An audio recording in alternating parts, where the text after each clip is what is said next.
इस न्यूज के प्रायोजक है श्री राम मोहन हॉस्पिटल। अपने दिल का रखे ख्याल। श्री राम मोहन हॉस्पिटल के साथ 23 अप्रैल से 30 मई तक जांच बहुत कम दरों पर। पता श्री राम मोहन हॉस्पिटल, गुरुद्वारा रोड, नई आबादी, मंदसौर। एक कहावत है कि नाच न जाने आंगन टेढ़ा। इन दिनों यही हाल नगर पालिका के हैं। पशुपतिनाथ मंदिर के समीप छोटी पुलिया से मुक्तिधाम परिसर तक जलकुंभी के जाल को हटाने में एक नया मोड़ आ गया है। नगर पालिका सीएमओ के मुताबिक शिवना नदी में 3 से 4 बड़े बड़े मगरमच्छ है। ऐसे में कर्मचारियों का जान का खतरा है, जिसके कारण सफाई अभियान नहीं चला पा रहे। सीएमओ का कहना है कि जब तक मगरमच्छ है हम सफाई नहीं कर सकते। खबरवाला द्वारा पहले भी कई बार खबर लगाई गई थी, जिसके बाद नगर पालिका ने पशुपतिनाथ मंदिर के सामने अभियान चलाकर सफाई कर दी, लेकिन छोटी पुलिया से मुक्तिधाम तक जलकुंभी व गंदगी को हटाने को लेकर कोई निर्णय नहीं लिया गया।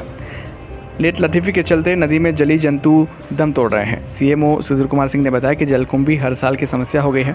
नदी में 3 से 4 बड़े मगरमच्छ देखे गए हैं। ऐसे में नई समस्या होने के कारण कर्मचारियों को जान का खतरा होने से सफाई नहीं कर पा रहे। हमने इसको लेकर चेतावनी भी दे दी। नदी में कम पानी है, लेकिन वो भी गंदा है। अन्य विभागों से हम सामंजस्य बिठा रहे हैं ताकि सहयोग से नदी की सफाई की जा सके। नगर पालिका के द्वारा लगातार प्रयास किए जा रहे हैं। इसके बीच सीएमओ सुधीर सिंह का जो बयान है वह बड़ा हास्यास्पद भी रहा। जब राम मंदिर की प्राण प्रतिष्ठा का कार्यक्रम था, तब कलेक्टर के सख्त आदेश पर पूरी नदी से जलकुंभी नगर पालिका ने हटवा दी थी। उस समय मगरमच्छ कहाँ गया था और कर्मचारियों को डर भी नहीं लगा। बड़ा विचारणीय प्रश्न है। वहीं पार्षद शैलेंद्र गोस्वामी का कहना है कि अगर सीएमओ को डर लग रहा है तो हमें कह दे, हम बिना डरे शिवना नदी में कूदकर जलकुंभी निकाल लेंगे।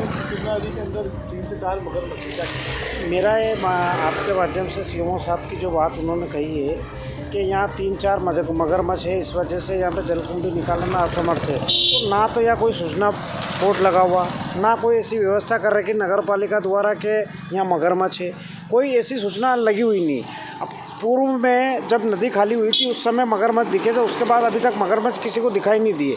लेकिन नगर पालिका के सीएमओ को मगरमच्छ दिखाई दे रहे, इसलिए दे रहे कि वो नहीं चाहते कि शिवना में जो जलकुंभी का हो गई है, ये ईडन गार्डन की तरह का हॉकी का मैदान होना, उस टाइप का एक ये शिवना नदी हो गई है। इसको साफ करने में असमर्थ है, वो कर नहीं पाते, उनको सुविधा नहीं, उनके पास कोई योजना नहीं है इसको सही करने के लिए कि इसको कैसे निपटा जाए। बस बहानेबाजी करके ना अधिकारी अपना पल्ला झाड़ रहे हैं। कभी मगरमच्छ का बहाना ले रहे हैं तो कभी काय का बहाना ले रहे हैं। मैं तो यही कह रहा हूँ आपके माध्यम से, अगर मगरमच्छ है तो हम ही उतरे ना जनप्रतिनिधि, सबसे पहले हमको खाएंगे। हम अगर नगर पालिका अगर लग रहा डर तो सीएमओ साहब आ जाए, मैं खुद पूरी नदी में घूम के ना वहाँ तक चले जाएँ। कहीं कोई मगरमच्छ नहीं है, सिर्फ बहाना है। आप अगर ये जिस दिन चालेंगे कि शिवना नदी से ये जलकुंभी बाहर होना चाहिए, वो हो जाएगी। लेकिन कहीं भी कोई जनप्रतिनिधि कोई इस ओर ध्यान नहीं दे रहा है। धन्यवाद।